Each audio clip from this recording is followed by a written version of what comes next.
ఎట్టకేలకు వైఎస్ఆర్సీపీ ఎమ్మెల్సీ దువ్వాడ శ్రీనివాసరావు మీద వేట్ అయితే పడింది. పార్టీ ఆయన్ని సస్పెండ్ చేసింది పార్టీ నుంచే.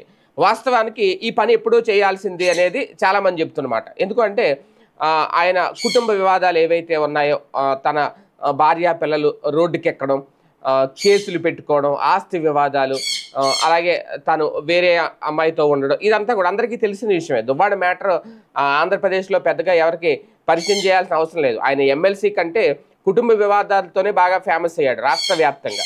ఆయన నియోజకవర్గానికి సంబంధించి స్థానికంగా ఆయన జిల్లాలో రాజకీయ నాయకుడిగా సుపరిచితుడే అయినా రాష్ట్ర వ్యాప్తంగా మాత్రం దువ్వాడ శ్రీనివాస్ అనే వ్యక్తి వైసీపీ ఎమ్మెల్సీ కంటే తన కుటుంబ వివాదాల నేపథ్యంలో బాగా పరిచయం అయ్యాడు. అయితే ఇప్పుడు తాజాగా ఎట్టకేలకు ఒక నిర్ణయం అయితే తీసుకుంది వైఎస్ఆర్సీపీ, ఆయన సస్పెండ్ చేసింది. అయితే వైసీపీ తాజాగా ఈ పిఏసీ ఏదైతే పెట్టిందో పొలిటికల్ అడ్వైజరీ కమిటీ, తాజాగా తొలి మీటింగ్ భేటీ తర్వాత ఈ నిర్ణయం తీసుకోవడం. అంటే మొత్తానికి పిఏసీ సభ్యులందరూ చర్చించి నిర్ణయం తీసుకున్నారా, పిఏసీ నాయకుల మాట ఆయన విన్నారా జగన్మోహన్ రెడ్డి?